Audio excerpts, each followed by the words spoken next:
Yo, yo, yo. Welcome to NS9 Live. I'm your host, Anthony DiNardo. With me, of course, we have Jim. We have Tyler.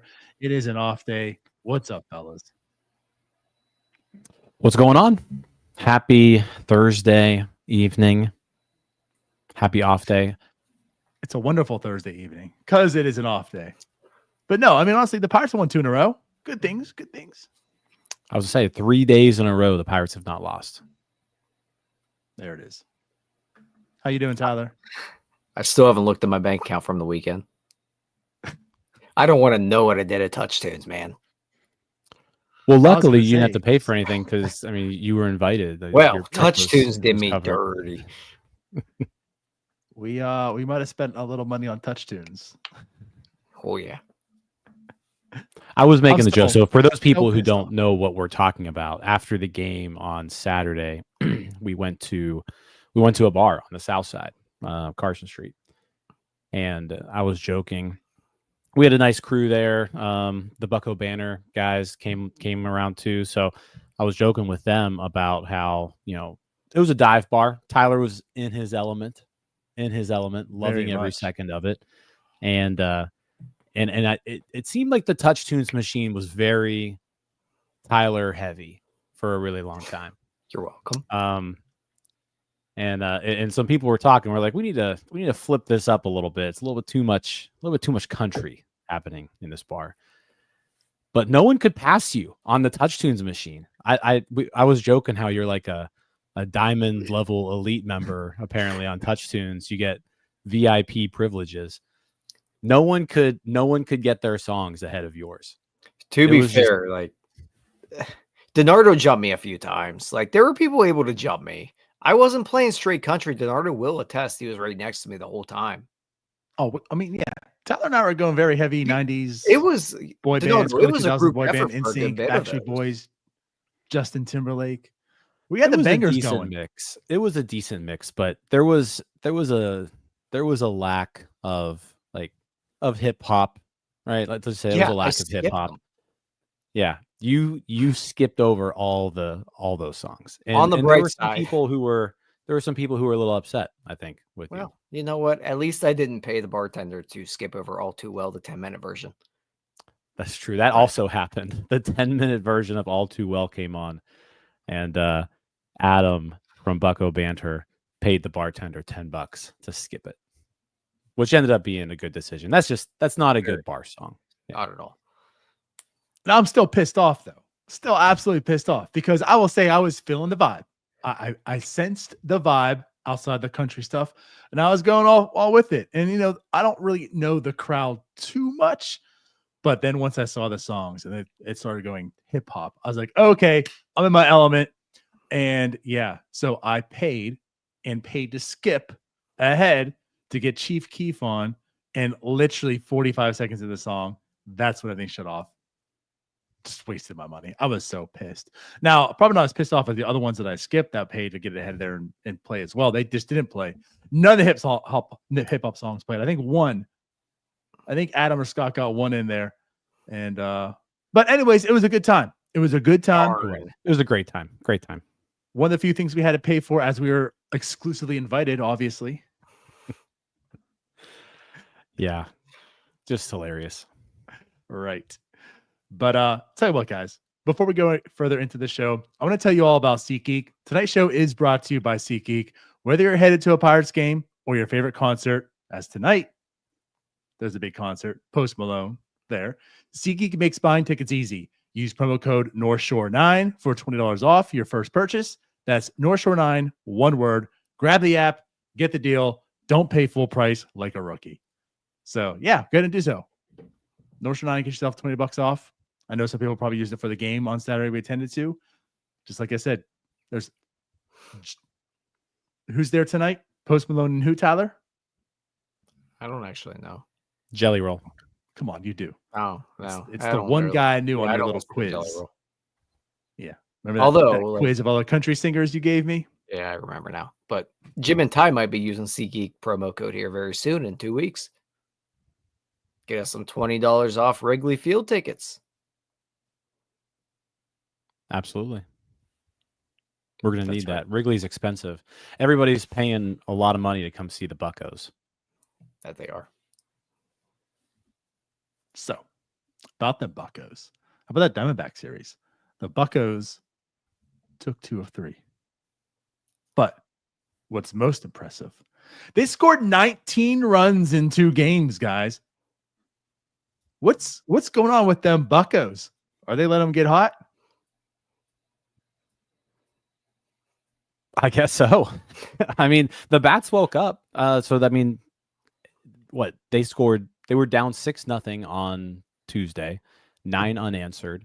So they win that one 9-6. Then they score 10 before Arizona puts up a run in the 9th. So I mean, at one point during this weekend, they scored 19 straight runs without the Diamondbacks answering back. So it was a fun series. That was the most fun series this team has played. Like these last 2 games, the funnest games I've watched all season long. And I mean, we've had walk-offs, we've had like late inning wins, things like that. But man, it's fun to just score a bunch of runs.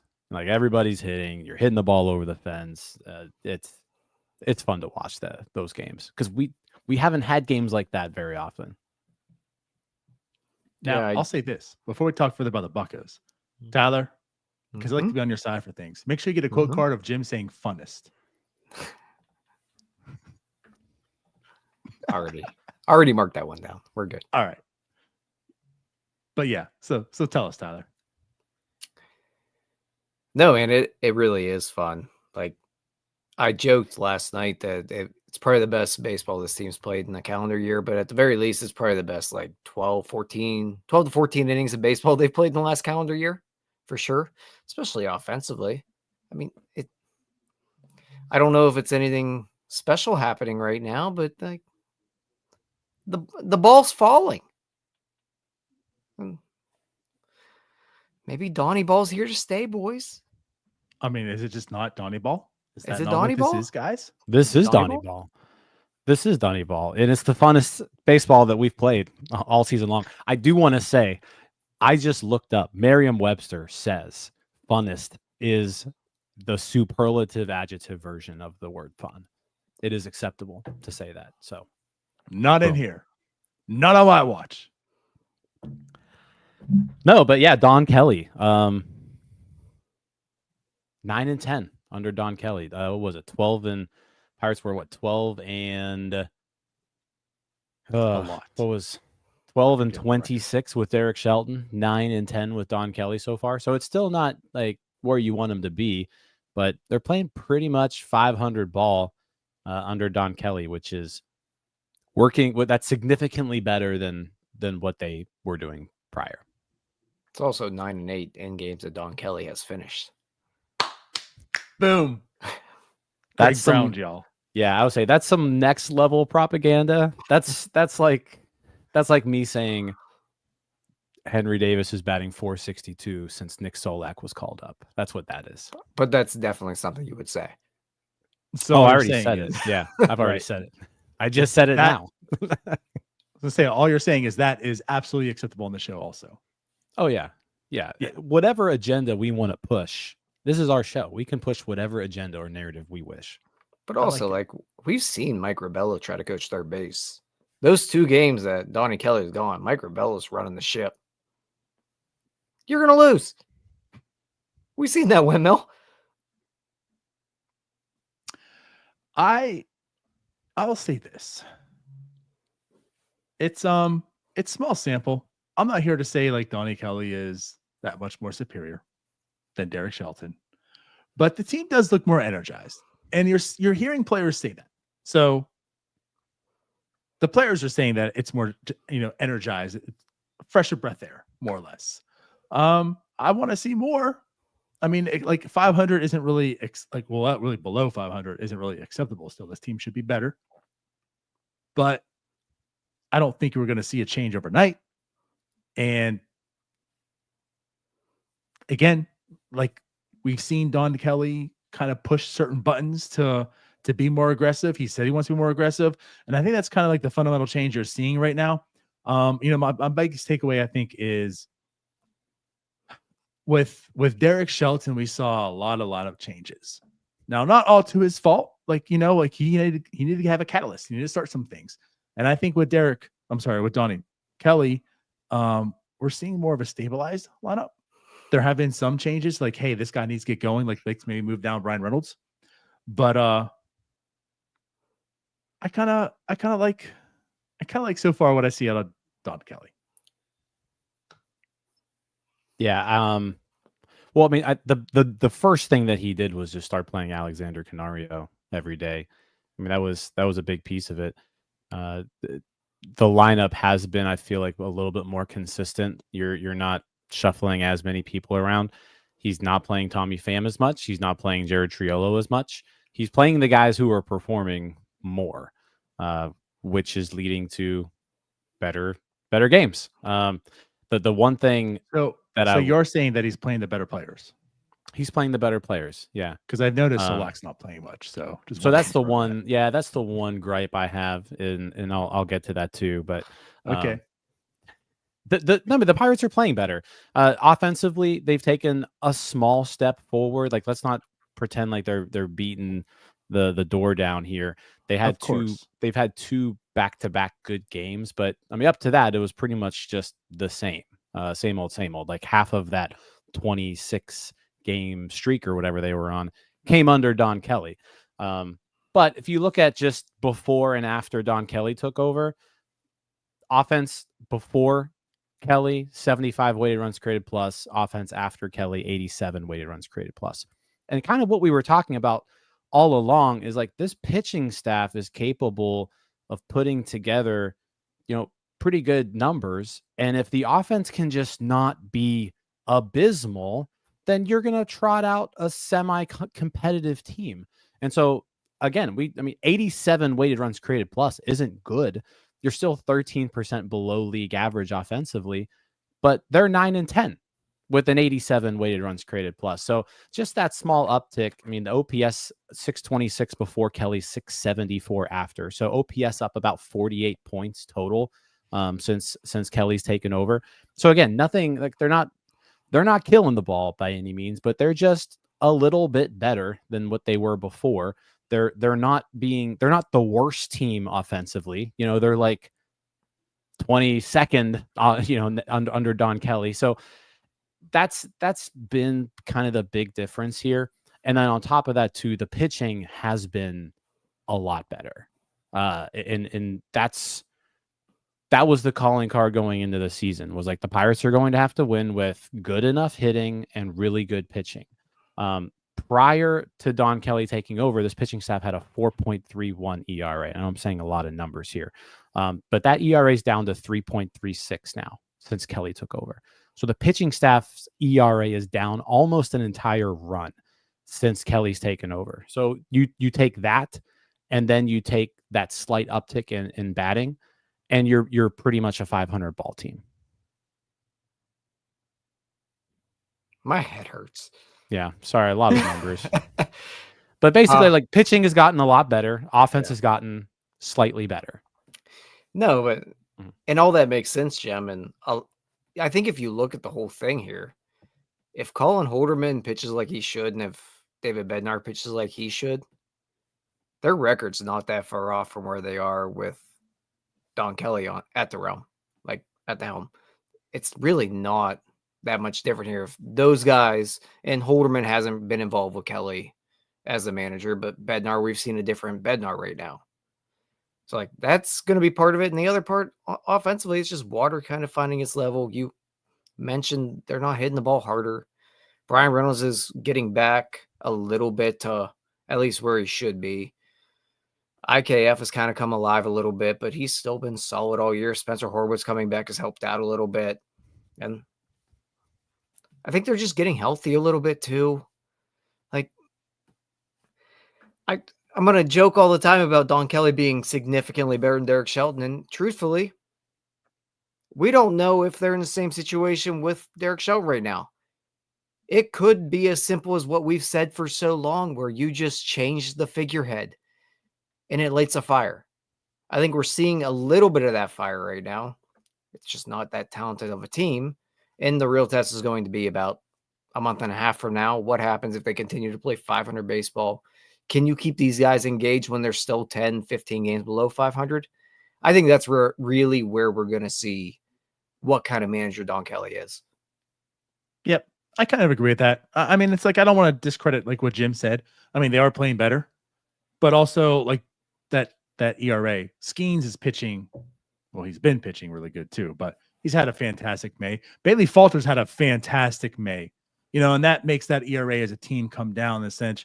Like, do I really equate Don Kelly as the team pitching better? Probably not. It's happening, so he gets those results. But I guess what I'm at too, like, the sample size is kind of small.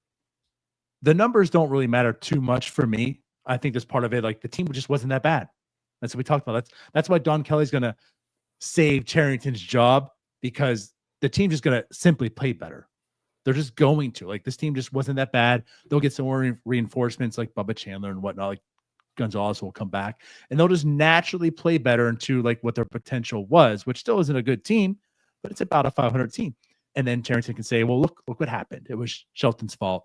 And then Don Kelly can say, hey, I got the team better. But ultimately, I think there's more to this of the team just wasn't that bad.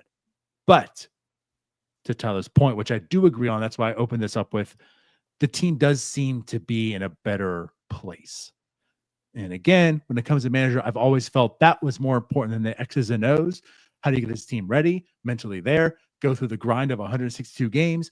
I'm not saying he can do that, and this is proving that he can. But what I am saying is the team looks different than they did with Derek Shelton at the helm. And then the other thing is too, like the buttons he's been pushing a little bit differently. And I think part of it is just like, we got to do something different here to get a spark going. But I think now that spark's been ignited a tad bit, you're seeing some normalized stuff. So again, like the lineup is about the same all the time. It's not like you're seeing some guys drastically move all the time. I mean, O'Neill Cruz is a staple, Reynolds, Kutch, and then you kind of like figure your way out depending on the matchups and whatnot. I just kind of like the way this team seems more prepared and ready to play baseball than they did beforehand. I mean, it does help they have like at least 2 more Major League Baseball players in their lineup now, instead of like they have 5 instead of 3 now. Yeah, but I mean, Horwitz isn't really producing at the plate much. Now he's not, but like he's still like, for sure. He's still a Major League Baseball player. Mm-hmm. Like, and like I don't want to. I'm not poo-pooing Don Kelly at all. He's done what an interim manager should do, and I think they've improved a okay amount. But I don't know. It just kind of all fell right for him taking over as well. Yeah, I mean, don't forget, like he's 9-10. Right. Like this still isn't a good baseball team yet. Now they've been playing substantially better than what they were doing prior to Kelly taking over, but like he's still like this team still needs to get better.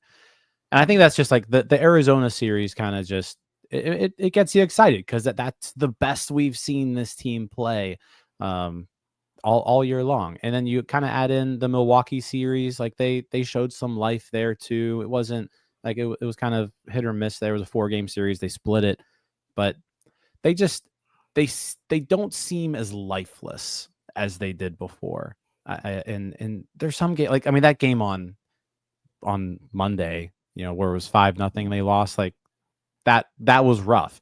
But I feel like there's less of those now than there were before, at least in the past like 2 weeks or so.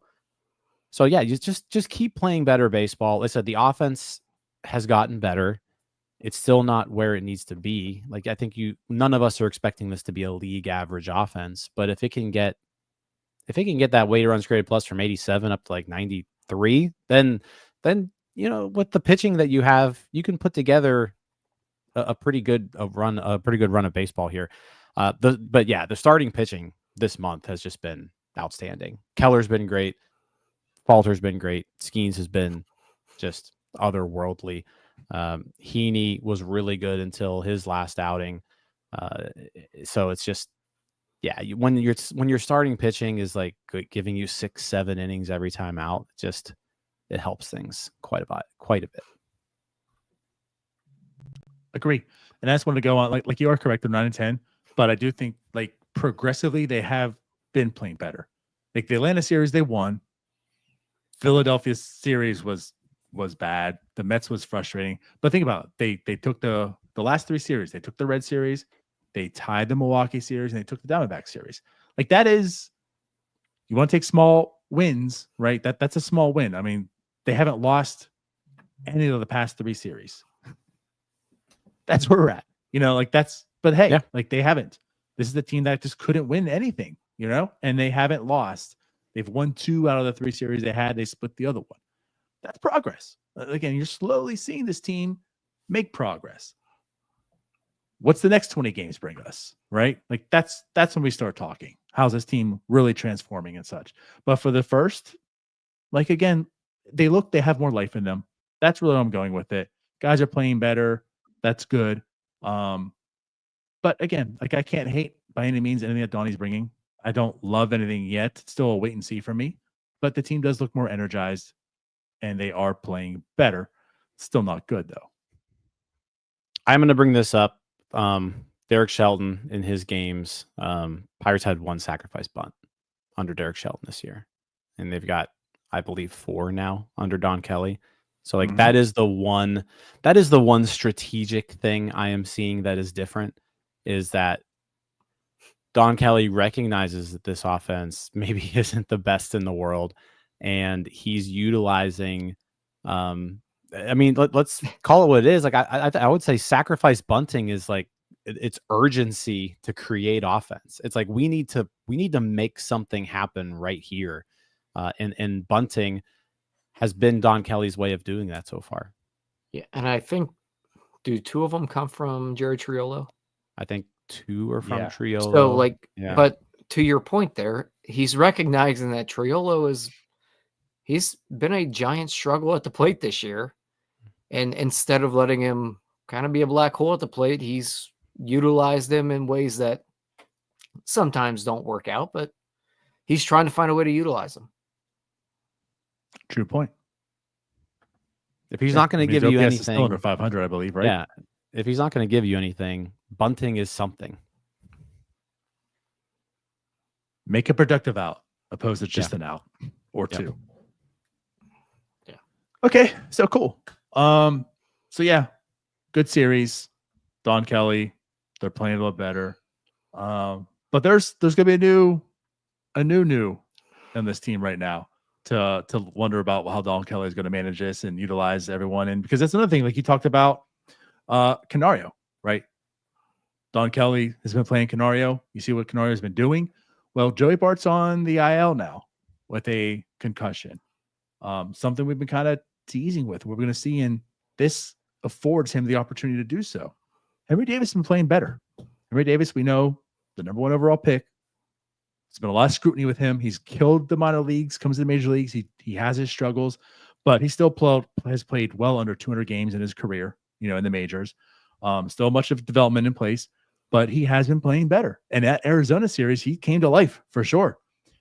So with Henry playing better, Joey Bart on the IL, Endy Davis is now the call-up, right, to take his spot. And Endy was not really performing, right? I mean, do we anticipate Henry's going to get the bulk of the play here? And also, with that being said, is King Henry here? Go, Jim. Just have fun. I mean, Henry Davis this is gonna be his chance right now to really get some run. I don't know how long Bart's gonna be out. If it's a concussion, it could be anywhere from a week. It could be 3 weeks, right? Concussions are weird. It just depends.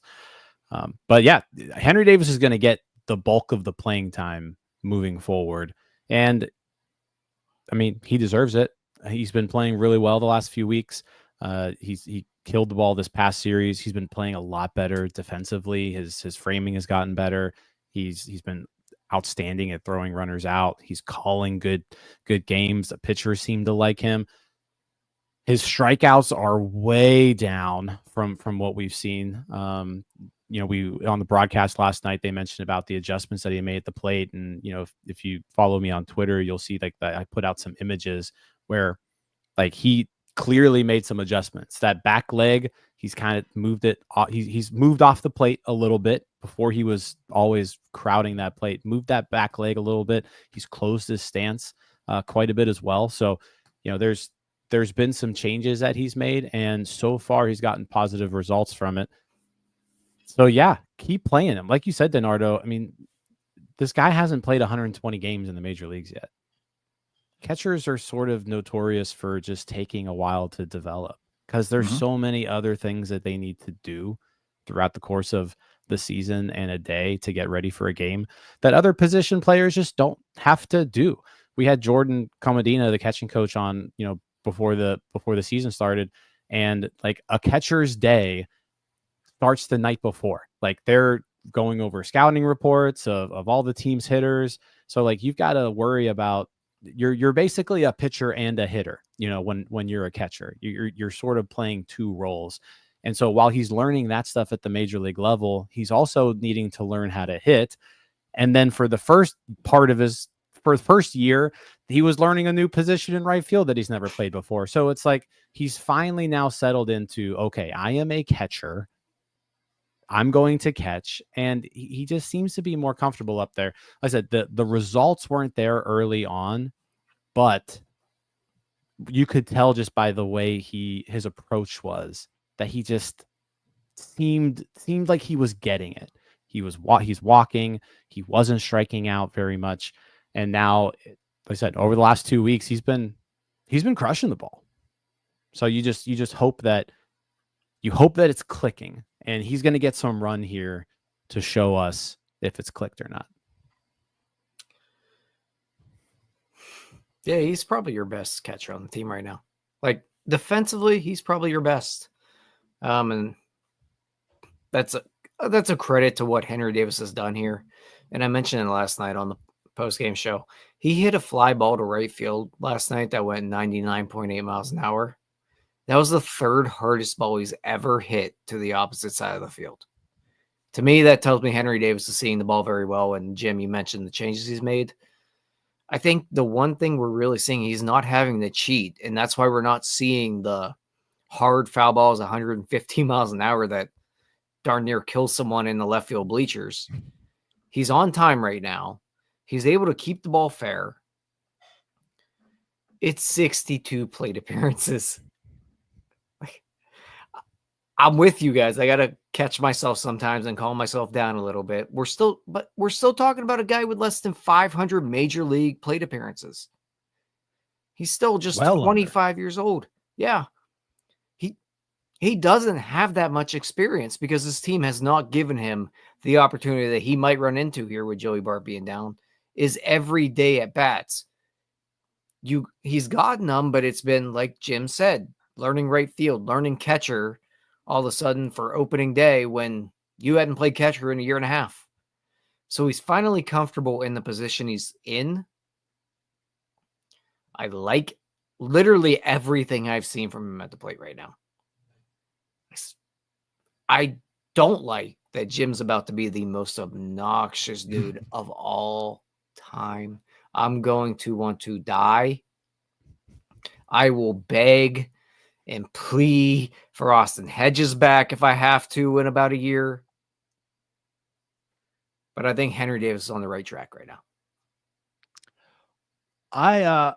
The way I look at this, and like this is me comparing them, they're not the same person, but I compare this to Canario.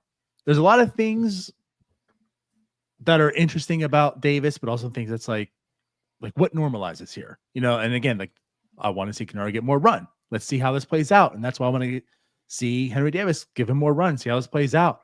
Because when you look at his numbers and everything, like Tyler, you mentioned one thing also. Yeah, he's hitting the ball away more than he ever has this year. Not hitting so much straight away, but he's hitting it away. He's killing the fastball again. He has a 310 batting average against the fastball, something he did not do last year. The guy could not hit a fastball to save his life last year. That's something that he's doing again this year.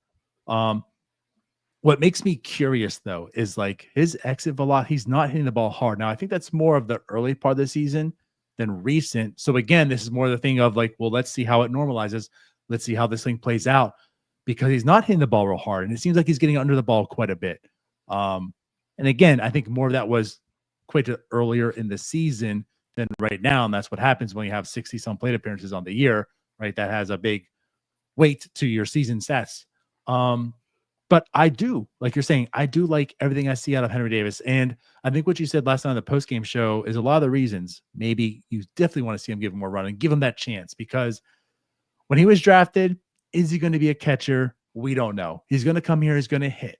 And we know who Henry Davis is. And that guy was going to work his ass off to make sure he was. And what you are seeing right now, like, you really can't fake it. You know, like, you're either a good catcher or not. You can't really fake being a good catcher. It's not like you have a high BABIP that gets your framing up there high. You know what I mean? Like, you either can frame or you can't frame. You can throw guys out or you can't throw guys out. He's looked a lot better. He's certainly improved on the catching side. Maybe he's calmed down. Maybe he's just in a good place right now. Also, doesn't have to learn right field. Doesn't have to wonder if he's going to be a first baseman. He's a catcher. He's done that part. He's done it well. Now I can just kind of be calm, be focused. Let's get the bat going. And maybe that's what's happening. And Jim, like you said too, I mean, it's a very good point. Catchers typically take longer to develop anyways. Well, Jim, there's a lot on their plate to learn. Let me ask you, Jim, you watched him in college.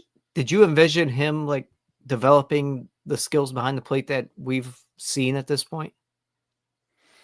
Or did you think it was kind of a little bit of a stretch to get him to stick at the level that he's at right now at a major league catcher? I felt like he was going to be a catcher. Okay. I didn't think he was going to be necessarily a great one.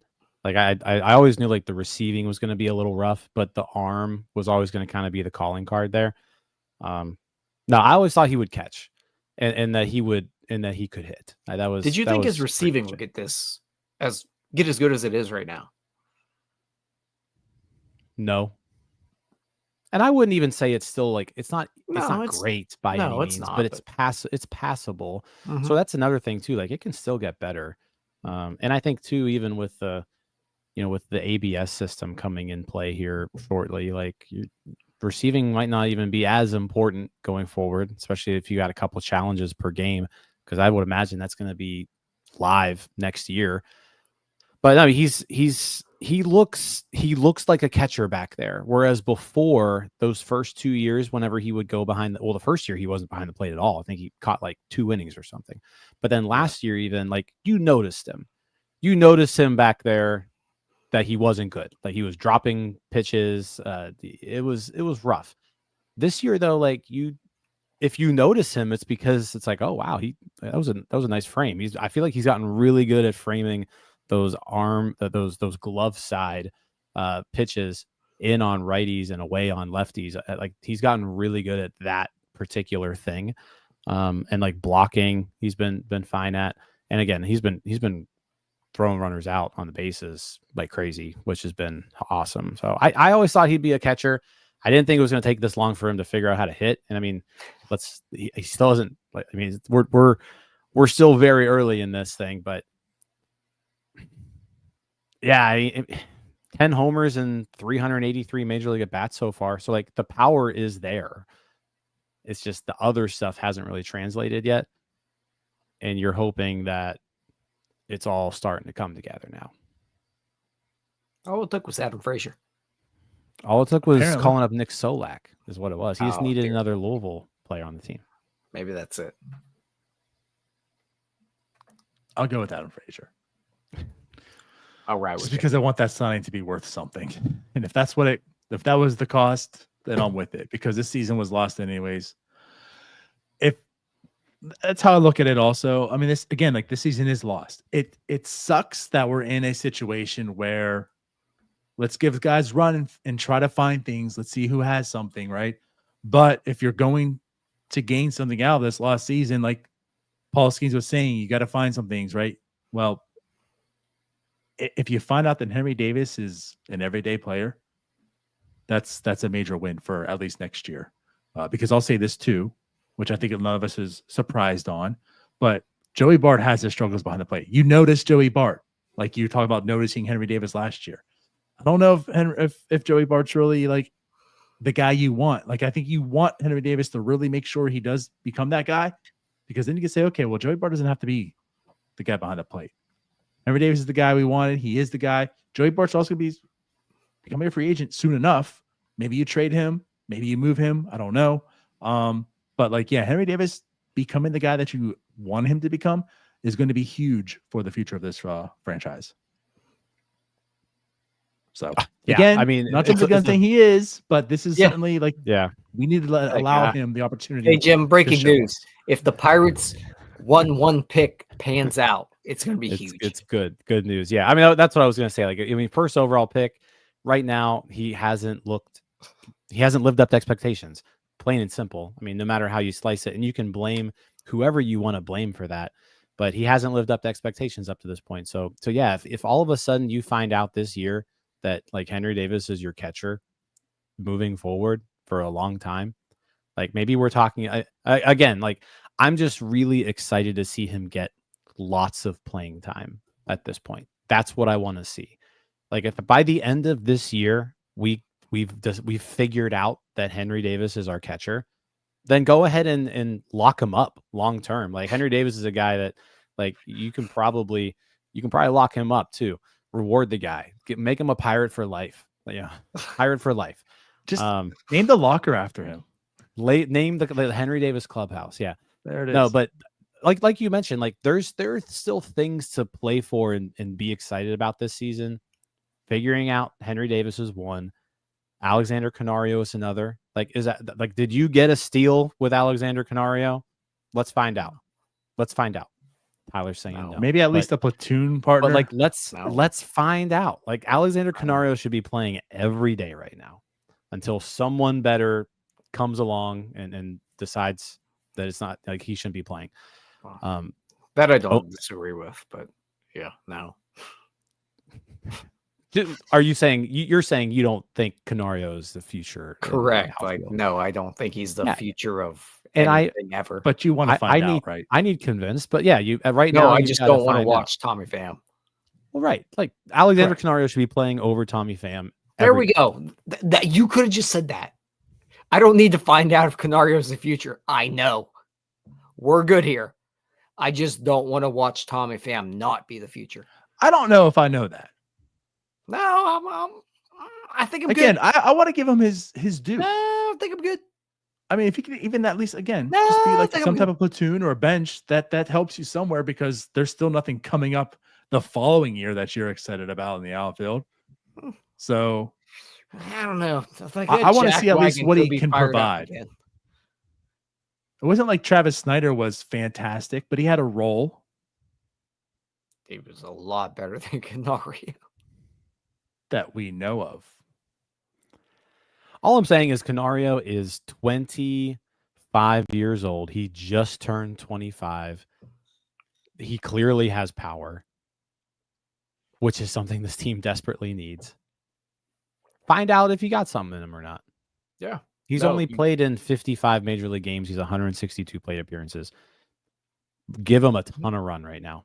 Absolutely. Play him every day. Play him every day. I don't. Which they've been doing. They to do. Their credit. They have. Yeah. But I'm good. I want to see him play every day, but I think I know the answer here. I think I do too, but I'm being open-minded. I'm allowing him the opportunity to show, because unfortunately this team has allowed him the opportunity to show because they're not good. So since we're in this situation, here we are again. Let's find out. But he has had a great May. And I have no desire to see the second option. No desire. Yeah. Speaking of the second option, I mean, is it time to shake up this roster a little bit? Yes. I think there's two guys in particular where we need to have a conversation about. One of them being Tommy Pham. One of them being Jared Triolo. Absolutely. I mean, Pham, absolutely. He's the harder one to do because you can't just option him down to AAA and just say, all right, well, band-aid this up. He's being paid $4 million actual dollars. And we know how stubborn this front office can be, this GM can be. If their projections say that he's going to be better, well, then they're going to say he should be playing better, or we're going to wait and find out. It happened with Rowdy.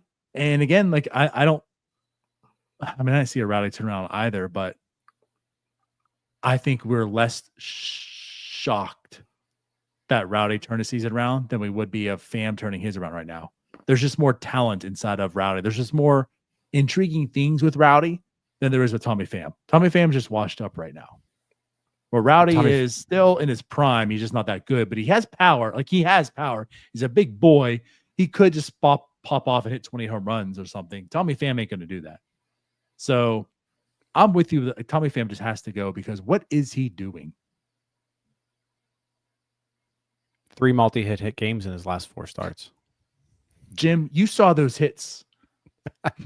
They're like infield. Let's remind you also. He's gotten very lucky. 66 mile an hour dribbler, -2. So launch angle. No, the Rowdy point is actually a pretty good one because the Pirates stuck around and gave Rowdy the shot and the opportunity to turn things around. Tommy Pham, it just doesn't seem to be there anymore. 0 home runs. We're not talking about that small of a sample size anymore. 146 plate appearances, 0 home runs, 4 doubles. He has 4 extra base hits this year. And the season, we're 2 months into the season. He's got 4 extra base hits. He's just not hitting the ball hard at all anymore. I mean, and the strikeouts are high. He's still getting on base with the walk rate, but he's just not hitting enough to give you any sort of value whatsoever. And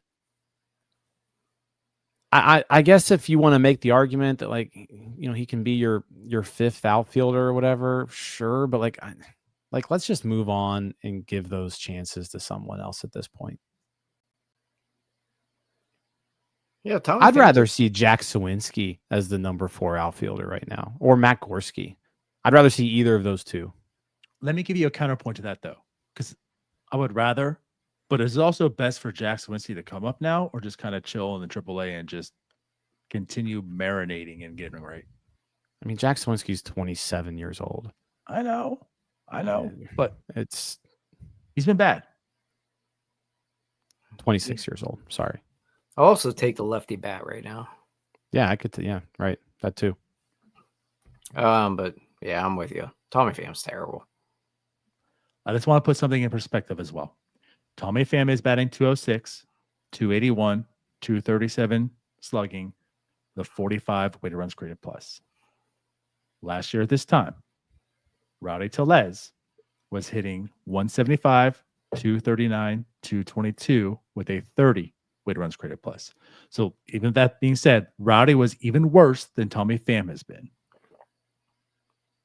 Just trying to put perspective on this. By no means do I disagree with what we're saying. But Rowdy was even worse than this. Yeah. But the difference, I think, is that Rowdy wasn't blocking a spot from anyone else. Like right now, you want to let Canario play every day.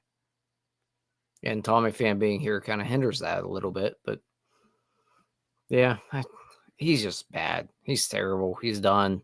It's over. He can't hit. He can't field. He sucks. We're good. I don't need to watch Tommy Pham play more baseball, man. I'm sorry. You had a good career. You were really good for a long time. You're 37 now, man. We're done. Pull the plug. Yeah, he just doesn't have it. Just doesn't have it anymore. He's just not the same guy. I mean, like I said, he's not hitting the ball hard. His barrel percentage is 2.2%. His exit velocity is the lowest it's been in his career. Just to add on Just to that, doesn't you said just this doesn't have it. Yeah. Last year was 7.2. The year before that was 10.7. Like, and he hasn't been good the past few years. That's the drop off. And that's what I'm alluding to. Like, nothing here is also telling me of like, hey, this is just bad luck, or hey, this is whatever. Like, it can turn around. There could be something there. Everything is awful. Everything is just awful with him. It's all, I mean, you look at his StatCast page and there are single digits all over the place. His expected stats are terrible, which line up with his real stats. Like, it's not like he's getting unlucky here. Like, this isn't like a Cabrian Hayes situation where you look at the StatCast page and you look at the real stats and you're like, man, what's going on here? Because like, he's hitting the ball hard. It's just always into the ground right at somebody. It's like, no, that's not what's happening here with Tommy Pham. Like, Tommy Pham is not hitting the ball well. The batted ball data shows it and the stats show it. And that there doesn't really seem to be any sort of saving him based off of what we're seeing. He's been one of the worst hitters in baseball up to this point. Right. You bring up Hayes. Ironically, Hayes hits the ball hard right into the ground. What's Tommy Pham doing? Hitting the ball right into the ground as well. 4.6% launch angle. But he's not hitting it hard into the ground. He's hitting it weakly into the ground. So like, again, right. Like, there's nothing here indicating like, hey, maybe a tweak, maybe this, maybe lucky. Like, they're concerned. Like, he's toast. So again, what is he providing? He's providing like half decent defense in left field. That's fair. At this point. That's about it. That is fair. And if you want to make the argument that that's worth more than giving Matt Gorski or Jack Sawinski playing time, like I probably won't argue it too much because it's not like I believe in either of those guys either. Right. But it's like right now, man, it's just tough watching him. I don't want to dislike the guy. Oh, I do. It's just it's tough to watch him hit right now. Just throw it out there. Sawinski does have a 101 weighted runs created plus in AAA right now. So Andy hit a 460-foot nuke tonight. He did tonight, so that will go up tomorrow. But just want to say, like, out a ton still though. He isn't really demonstrating the stuff in AAA either that says, yeah, call him up. He's basically league average. Yes, Jim, 31.3% strikeout rate in AAA. So, yeah, I think that's the thing here is like there's no one beating down the door. There's no one in AAA where you're like, man, I really want to see that guy. Like, I would love to be saying that about Nick York right now. I would love to be like, why is Triolo here over Nick York? Right. But like, Nick York also isn't banging down the door. And I know we talked about this a little bit on Bucko Brew, and you can talk about how he's been in May or whatever, but like, that's a 3-week sample size. Nick York has still been a below average hitter in AAA up to this point. And like, I feel like his situation is a little bit different than someone like Jack Sawinski's or Matt Gorski's, because I think Jack Sawinski and Matt Gorski just are who they are at this point. I don't care if you're getting 27-year-old Matt Gorski every day at bats. I don't care if you're getting 26-year-old Jack Sawinski every day at bats. 23-year-old Nick York, though, give him every day at bats until he shows you that he's a major leaguer.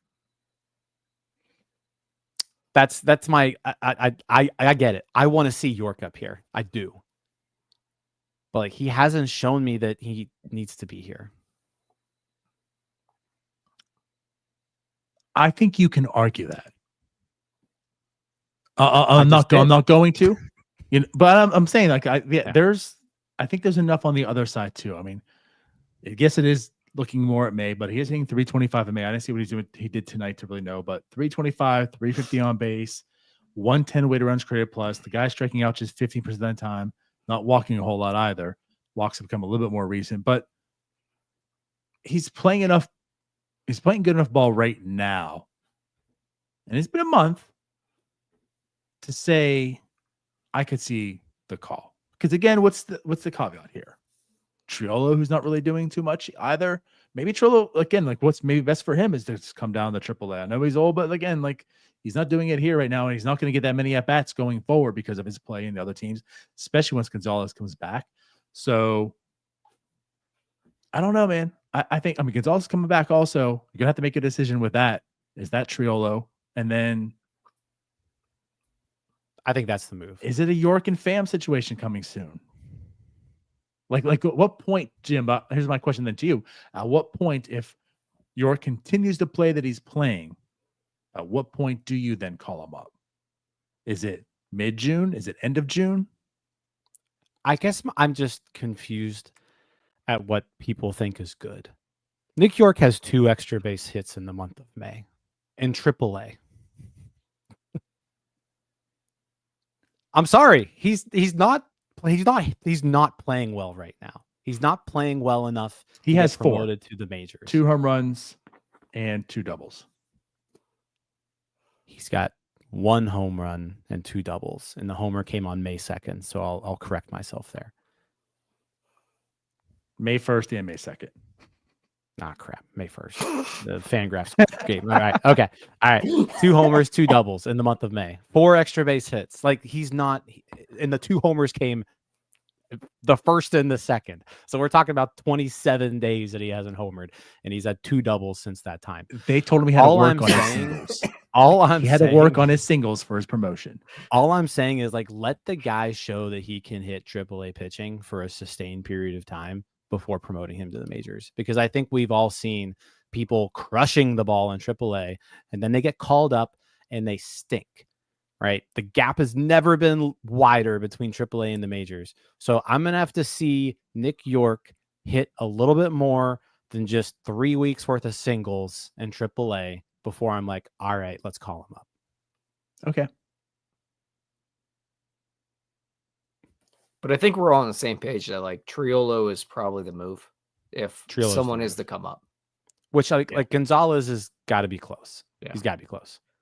So, yeah, I think we're all in agreement that Triolo is probably the guy that has to go. And it's nothing against Triolo, I don't think.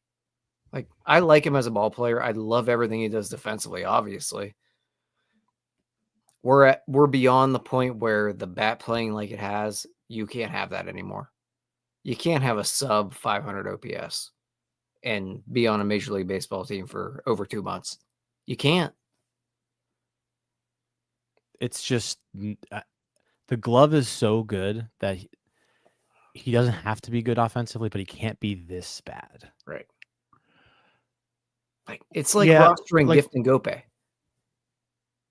He's like Austin Hedges. He's like utility infielder Austin Hedges at this point, but not even that good defensively. Right. Yeah. I guess what I want to add in here is you're correct, but it's also comes down to roster construction. If you have a good enough offense, like, you can live with that.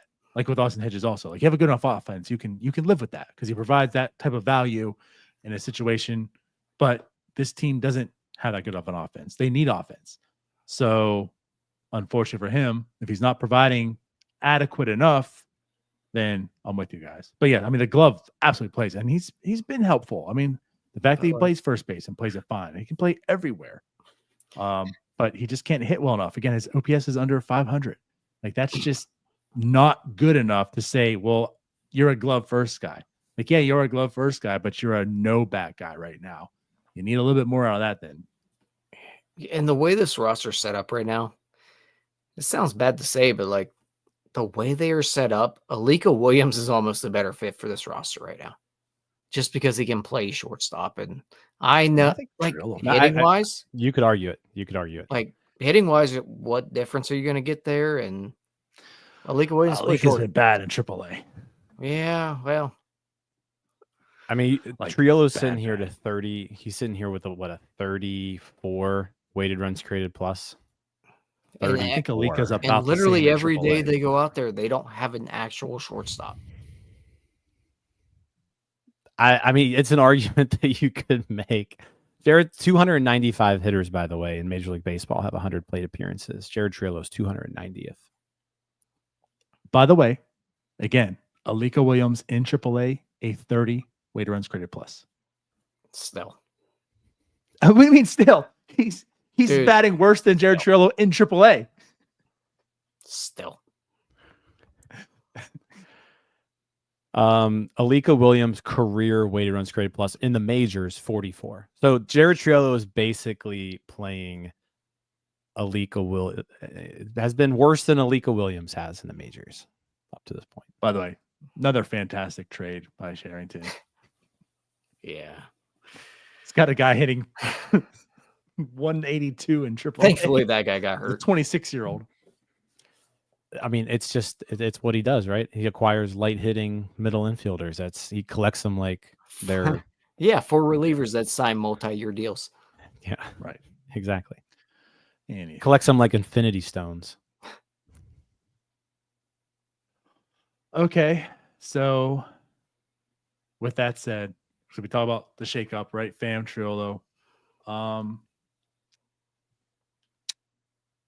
When Big Bank back? It's got to be soon, right? I think his rehab started. Well, he has 60 days. It was like the same time as Spencer. Days. He's got 60 because of Tommy John. 60. I was corrected by Ethan when I said 30. That's why I know, because Ethan laid the hammer on my tweet. Well, I guess my thing is like it's Tommy John. He has 60 days, but I think it's coming soon though. It's got to be. I mean, it's not like, he's pitched 10 innings now, 11 games. He's got a 1.80 ERA. He's striking people out. The walks are a little higher than what you'd want to see. But, I mean, what are we waiting on? He's clearly one of your 8 best options in the bullpen if he's healthy. And he's pitched 11 games now. And he's been down there for about a month.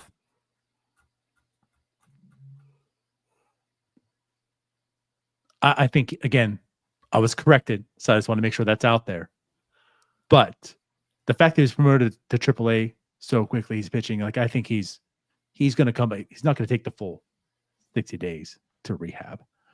I personally think it'll be quicker. Maybe not tomorrow, maybe not right away, but soonish.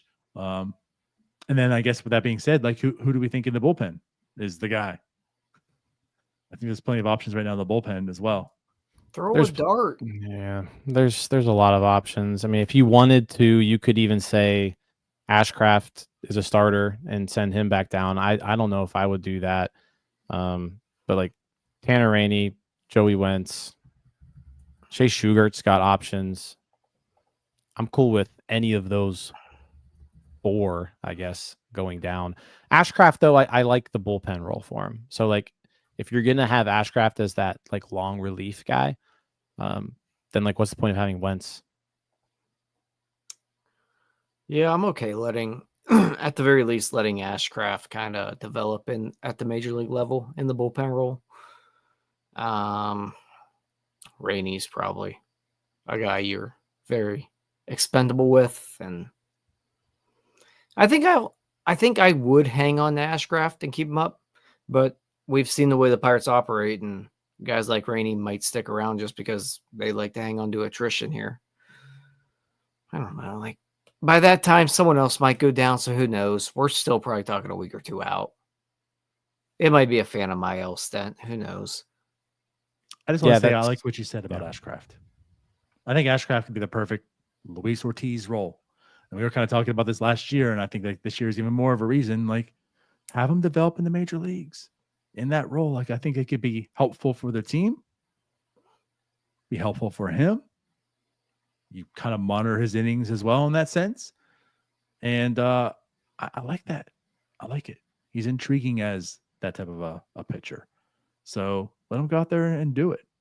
Be his best version right now in the major leagues. Yeah, I'm all for giving Ashcraft some run here, giving him some multi-inning options out of the bullpen. I'd like to see him air it out a little bit. Yep. But I would like to see Moreta in that bullpen to kind of give them a little more length at the back end of it. And I'd like to see, he just pitched another Carmen Mlodzinski. He sent him to AAA. Again, this is why AAA numbers are meaningless. He goes to AAA and hasn't given up a run yet in 2 starts. But I'd like to see Mlodzinski in the back end of that bullpen too. Like, I feel way more comfortable if it's like Moreta, Mlodzinski, Bednar, Santana, Ferguson back there. Like, that's right. Like that makes you kind feel of a whole legit. lot better. It does. Makes you And then feel- and then Jim, you add Ashcraft into that, who the stuff plays there. I think we all know it. Like you just named 6 dudes that are legit bullpen pieces. Yeah.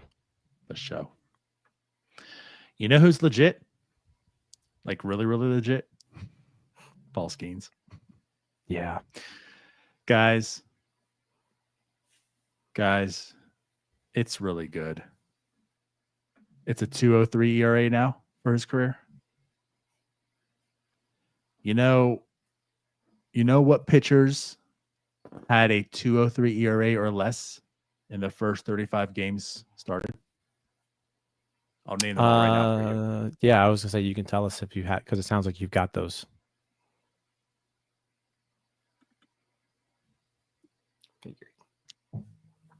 Did you hear it? I just named them all. Nobody. We're all shocked, right? There's not one pitcher in the first 35 career starts. I thought there was one, but it was from like 1870 something. Oh, I'm sorry, in the live ball era. Apologize. Okay. Since 1920. Yeah.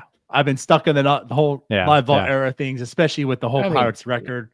I know it was a long time ago. You were born around them, but like you're a baby. Where's Bucko Mike to say it right? So yeah, since they started using like real baseballs and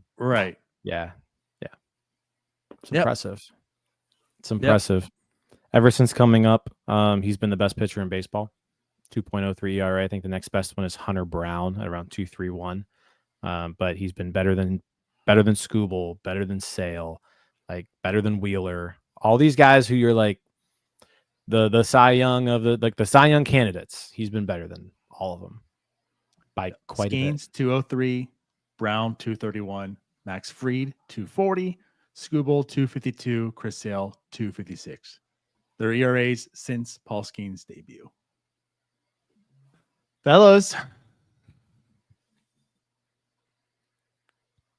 what do you want me to say, dude? Like, the guy's the best pitcher in baseball. We all know it. I'm just waiting to see if he can maybe pitch a playoff game with this team. That's where we're at right now. Because if you get this dude in the postseason, just sit back and watch. That's where we're at. Yeah. And I put this on the agenda tonight because I wanted to be like, we talk about Paul Skenes a lot, I feel like, but at the same time, I don't think we talk about him as much as we need to. Like, he is insanely good. It's insane how good this guy is. He just turned, 24? Just turned 24 years old? Today. Happy birthday, Paul Skenes. Yeah. Yep. Just turned 24. Yep. Today. The GOAT. Happy birthday. Oh, he just turned 23. I'm sorry. Okay. Just turned 23 years old. I don't want to disagree because I think I might be wrong. 208 innings so far, 2.03 ERA is a 6.6 WAR. Like, he's been outstanding. There's been no learning curve for him. It's just been like he's come up and he's just dominated everybody. And it's crazy because, like, I mean, I remember the first time I ever saw Paul Skenes pitch a baseball game. It was in Bradenton, and he was against a bunch of like 19-year-old and 20-year-old kids. And I was like, the one thing here that's like, that makes him special is his command. His command was like impeccable for A ball. I'm like, you just don't see this kind of stuff in A ball. And then I saw him pitch in AAA, and the guys literally couldn't touch him. It was like 6 months later, but like no one could touch him in AAA. And you don't expect someone to come up and do this ever. And I think like when he was called up, we were even trying to like temper expectations. Remember Jared Jones, like the way he came up and just kind of dominated in April, and then Skenes came up in May, and we were like, now don't think he's going to do as good as Jared Jones. Like that was what we were saying. And it's reflect like on that for a second. Looking back now, yeah, it's like Jared Jones has been really good. Like you shouldn't expect this kind of stuff from everybody. And it's just, God, remember when people were talking about his fastball shape? Like, remember that conversation? Like, that's where we're at right now. It's like that was the dumbest thing anyone's stupid. ever said. Like, Well, let's have part 2. The fastball's lost velocity this year, guys. He just simply isn't a Cy Young candidate. oh, man, it's was just fun. absolutely wild. And it's like he just keeps getting better. He keeps getting better. Like the fact that he just showed up to spring training with like this brand new pitch last year, and then it was like, oh, I just developed the best pitch in baseball. Like, where'd that come from? And he just keeps adding to it, man. It's incredible to watch him pitch. And yeah, the conversation right now shouldn't be what can you trade Paul Skenes for? It needs to be, like you said, Tyler, like, how do we get Paul Skenes in a playoff game in a Pirates jersey? That's the only thing that matters right now, is how do we surround this guy with enough talent to get him to pitch in big baseball games for the Pittsburgh Pirates? I'm going to add one thing here. I'll let Tyler go. He added that pitch last year as the best pitch in baseball, like you mentioned, right? When he comes in this year as well and says, well, that's not enough. I'm going to start throwing more pitches also. He throws 7 pitches. 6 of the 7 are all plus run values. The only one that's under is a curveball right now, which last year we graded out as 0, even. Right now it's a -1. But his 4-seam, 5 run value, split finger, 2, the sweeper, 5, the changeup, 4, the slider, 2, the 2-seamer he added this year, 1. Like, it's a plus pitch also. The guy now has a whole this amazing arsenal, and they're all good. They're all good. Every single one. Again, the curveball, I guess. But, like, it is just amazing. The guy just completely, like, just keeps developing. He hit the peak. He hit the peak at 22. He hit the peak. Like, how do you have a better season than he had last year? And he's like, I'm just going to keep evolving and being better. And he might not be better ERA-wise. I don't know. He might, though. He might. But, like, Jesus. Yeah. I think, like, it's funny you said, like, we don't talk about him enough, and it's kind of true. Like, as good as he is, we do talk about him a lot, but it's almost like we take him for granted at this point of stage already. Like, on his 23rd birthday, like, we're already taking Paul Skenes for granted on this show. And the comments said it. Oh, God, we're not talking about Swinsky again. Like, do we talk about Jack Swinsky more than we talk about Paul Skenes? I know that's stretched to a degree right now, but, like, to make the point, we don't. Paul Skenes is so good. We should be talking about him. We should have a 15-minute segment on every show about Paul Skenes. Yeah, what did Paul do today?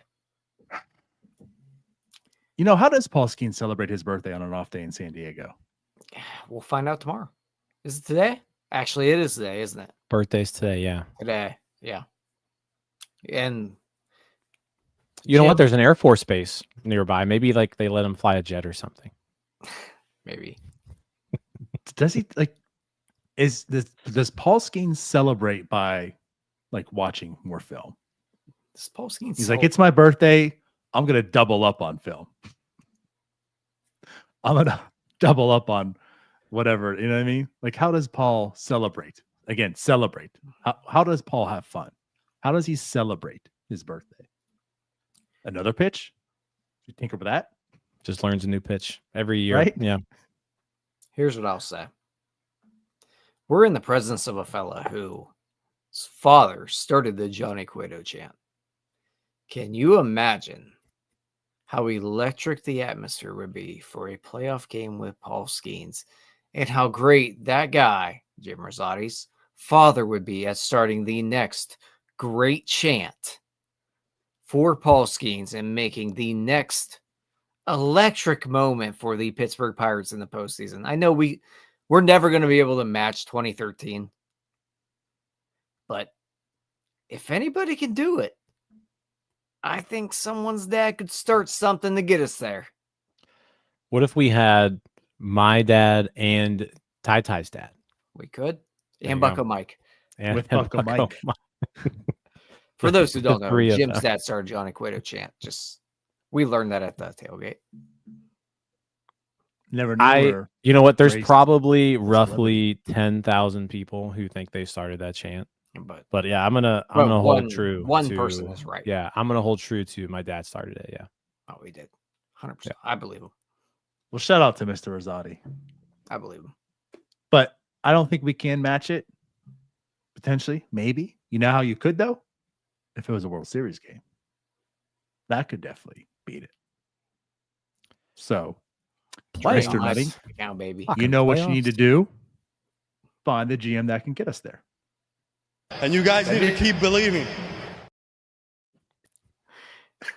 That wasn't even me. Love it. That was perfect. All right, guys. Do you want to wrap up and talk about this Padres series real quick before we get out of here? Yeah, that's super quick. Could the Pirates not lose 4 in a row? Padres are good. They're a pretty good team. Well, they won't lose 4 in a row because they only play them 3 times. I'm saying, will they not lose 4 series in a row? Let me present it better. They've not lost 3 series in a row. No. Will they not lose 3 in a row? It's going to be tough.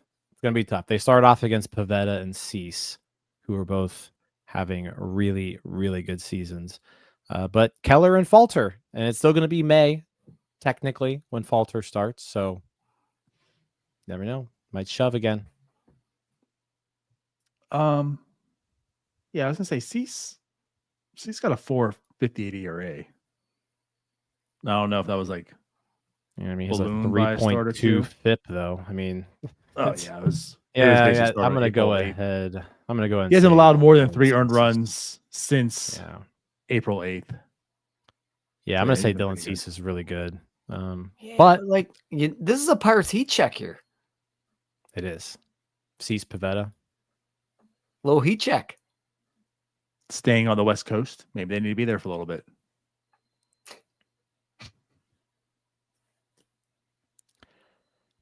Yeah, I mean, they need to win tomorrow. If Keller can outduel Pivetta, that's just going to be the recipe. And I think we've seen that is like they're going to have to get really good starting pitching. And Keller has been providing that all year long for the most part. So just keep doing it. This has been honestly one of Mitch Keller's best seasons to date. He's going deep into games. He's getting results. We're just not winning his games because he's getting 0 run support. So yeah, give him some runs. Hopefully the offense stays alive. I mean, back-to-back games, the offense has just been going crazy. So keep that going. Hopefully the momentum continues. The Padres do have Jackson Merrill back. You know, that's like the Padres are healthy again too ish as far as their lineup goes, but no Jason Hayward, who was there the first time we faced him, but they get Merrill back, who I think Merrill was out when we faced him the first time around, didn't wasn't Yep.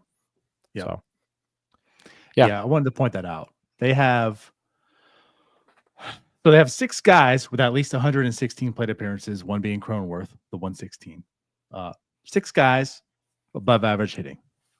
Something that we don't know. We don't know what that is. 6 of them. But 5 of them have a weighted runs created plus of a 134 or higher. So, yes, like when Jim says it's a good lineup, it be a good lineup. 5 guys, 134 or higher. The Pirates don't even have 1 guy. And we keep talking about Ono Cruz in the season he's having.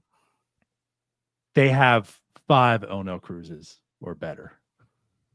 So, yeah, it's a tough task. Like Tyler said, heat check. It's a tough task for this starting pitching.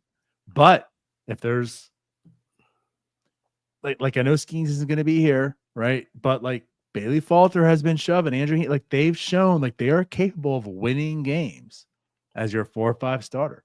Mitch Keller's been doing that rather well. I'm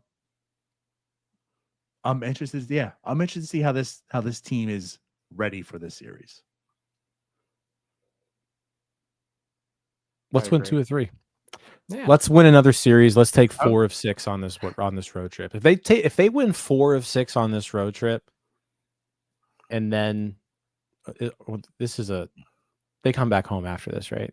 Yeah. If they take 4 of 6 on this road trip, and they come home to face the Astros, Phillies, I mean, it's getting tough. But that Bucco fever, I've been hearing some rumors that Bucco fever, there's been a few cases of Bucco fever that is coming up around the area. You win 4 of 6, Bucco fever is going to start spreading. We're so back. Feeling a little warm right now, as a matter of fact. Yeah, guys. We will be talking about Don Kelly and how he's the best manager next week when that happens. Oh, yeah. It's coming. Right? All right, guys. Anything else we want to add here? Let's go Bucks. Let's keep winning. Keep winning. Keep hitting. Keep having great starting pitching. Keep playing Donnie Ball. Keep playing Donnie Ball. Keep I love that. playing Donnie Ball. We'll end there then, fellas. It's nice chatting with you once again tonight. We'll be back tomorrow. Post-game shows. I'll be on Saturday and Sunday. Don't know who was on the other ones, so we'll find out. But yeah, the Padres. So some late Donnie Ball as well. So if you're ready to stay up and watch these post-game shows of the Padres series, we'll see you guys then. As always, like, subscribe, hit that join button below, become a member on YouTube, go into the comments in or the description, be a member on our Patreon as well. We love you guys. We had a great time of the tailgate. For everyone that came out and joined us, we appreciate y'all. Love meeting and talking to a lot of you guys as well. But we'll see you again. So with that said, bye-bye. Sucker Scouts. See you guys. All right, that wraps up this episode of North Shore 9. Thanks so much for tuning in. Whether you're listening on the podcast or catching us on YouTube, if you enjoyed the show, please give this video a thumbs up and don't forget to hit that subscribe button if you haven't already. It really helps us grow. And if you're listening on the podcast, a quick review goes a long way in helping others find the show. Plus, be sure to tell a friend about us. There's always room for more here in the NS9 community. And for those looking to support us a little more, consider joining our Patreon, become an MVP member, and get exclusive perks while helping us continue to bring you more of the Pirates content you love. Thanks again for all your support, and let's go Bucks.